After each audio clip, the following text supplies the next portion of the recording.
नमस्कार दोस्तों, जय हिंद, वंदे मातरम। स्वागत है आपका अपने न्यूज चैनल बीएमएम न्यूज में। देश दुनिया की तमाम बड़ी खबरों के साथ आइए जानते हैं इस वक्त की महत्वपूर्ण और ताजा सुर्खियां। फिर एक एक खबरें जानेंगे विस्तार से।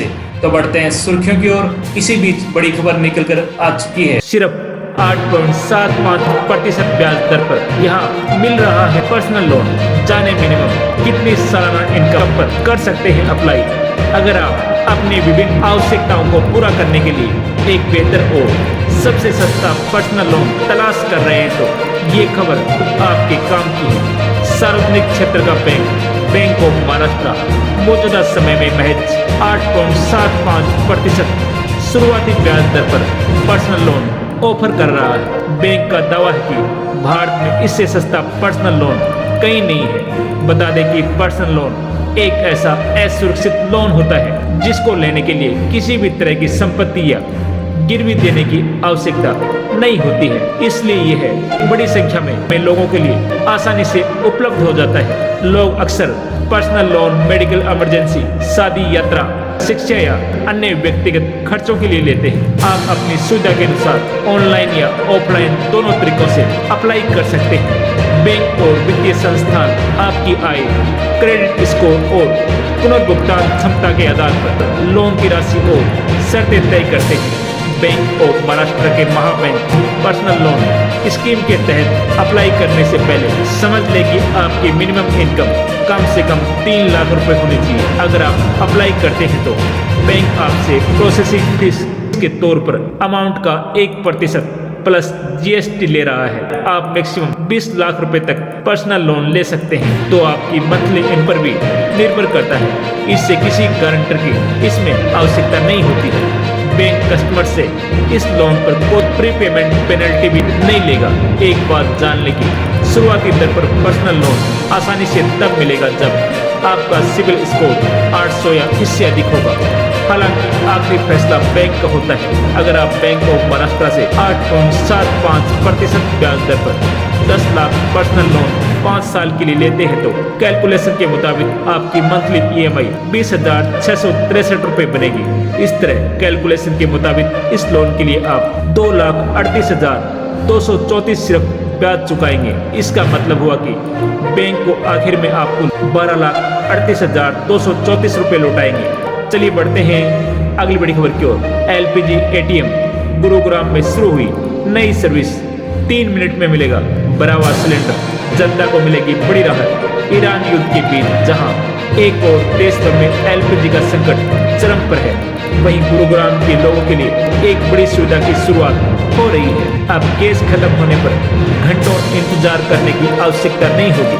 शहर में उत्तर भारत का पहला LPG ATM शुरू किया गया है, जहां सिर्फ 2 से 3 मिनट में भरा हुआ सिलेंडर मिल जाएगा। यह स्मार्ट मशीन सोहना के सेक्टर 33 में स्थित सेंट्रल पार्क फ्लावर वैली में लगाई गई है और इसे Bharat petroleum corporation limited BPCL द्वारा पायलट प्रोजेक्ट के तौर पर शुरू किया गया है। यह मशीन पूरी तरह ऑटोमेटेड और कॉन्टैक्टलेस है।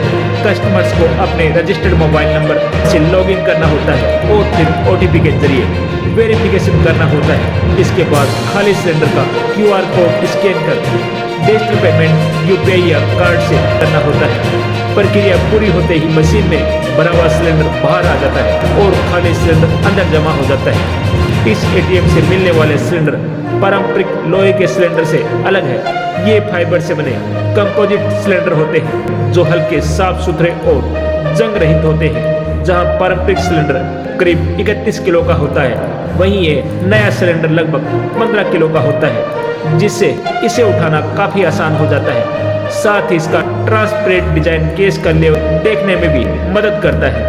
इस मशीन की सबसे बड़ी खासियत यह है कि यह 24 घंटे उपलब्ध रहती है। यानी अब आपको गैस एजेंसी के टाइम या डिलीवरी का इंतजार नहीं करना पड़ेगा। किसी भी समय जाकर कुछ ही मिनटों में नया सिलेंडर लिया जा सकता है। मशीन में एक बार में 10 सिलेंडर रखने की क्षमता है और स्टॉक कम होने पर गैस एजेंसी को खुद अलर्ट चला जाता है। यह पहल गैस डिस्ट्रीब्यूशन सिस्टम को आधुनिक बनाने की दिशा में बड़ा कदम मानी जा रही है। BPCL का उद्देश्य टेक्नोलॉजी के जरिए कस्टमर्स को तेज, सुरक्षित और आसान सेवा देना है, मगर यह पायलट प्रोजेक्ट सफल रहता है तो जल्द ही देश के अन्य शहरों में भी LPG ATM देखने को मिल सकते हैं। चलिए बढ़ते हैं अगली बड़ी खबर की ओर। चीन जा रहे रूसी तेल टैंकर ने समुद्र में लिया यू-टर्न, भारत की तरफ किया रुख। रूसी तेल से भरा एक टैंकर जो चीन जा रहा था दक्षिण चीन सागर से वापस मुड़ गया और अब भारत की ओर तेजी से बढ़ रहा है। ऐसा इस वजह से हुआ क्योंकि नई दिल्ली ने मास्को से आयात बढ़ाना शुरू कर दिया है, जहां ट्रैकिंग डेटा के अनुसार एक टाइटन 21 मार्च को न्यू मैंगलोर पहुंचने वाला है। इसमें तेल भरा है जिसे इसने जनवरी के आखिर में बाल्टिक सागर में एक बंदरगाह से लोड किया था। इस अफ्रामेक्स जहाज ने शुरू में चीन के रियाजो बंदरगाह को अपना गंतव्य बनाया था, लेकिन मार्च के मध्य में दक्षिण पूर्वी एशियाई जल क्षेत्र में इसने अपना रास्ता बदल लिया।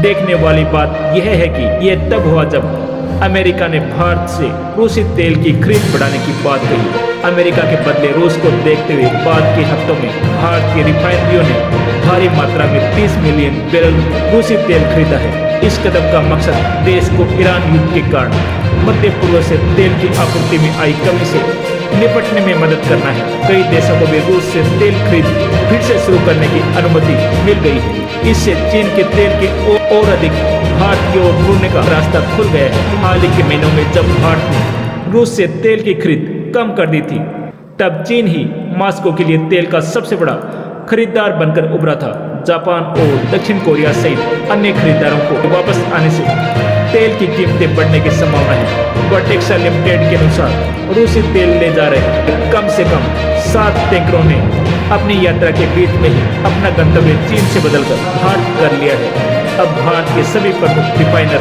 रूसी कच्चे तेल को खरीदने के लिए बाजार में सक्रिय हो गए हैं। इसके अलावा जहाज ट्रैकिंग डेटा से पता चलता है कि सुएज़ जुजुएल भारत ने सिक्का बंदरगाह को अपना अगला गंतव्य बनाया है और इसके 25 मार्च को वहां पहुंचने का अनुमान है। केपलर के अनुसार इस टैंकर में कजाक CPC ब्लेड कच्चा तेल भरा है। चलिए बढ़ते हैं अगली बड़ी खबर की ओर। देश भर में मौसम ने एक बार फिर करवट ली है। तापमान में गिरावट दर्ज की जा रही है। मौसम विभाग ने अब कई राज्यों में अगले कुछ दिनों तक मौसम में बदलाव की चेतावनी जारी की है। IMD के अनुसार उत्तर पूर्व भारत में अगले 24 घंटों तक कहीं कहीं भारी बारिश जारी रह सकती है, जिसके बाद तीव्रता कम होने की संभावना। वहीं पश्चिम हिमालय क्षेत्रों में बारिश और बर्फबारी का दौर जारी रह सकता है।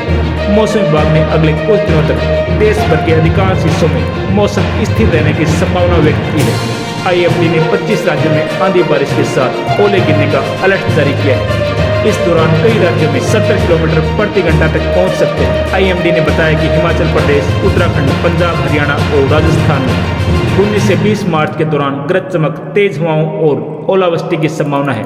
मध्य और पूर्वी भारत के कई हिस्सों में, जिसमें मध्य प्रदेश, छत्तीसगढ़, पश्चिम बंगाल, उड़ीसा में तक आंधी बारिश के साथ ओले गिरने की संभावना है।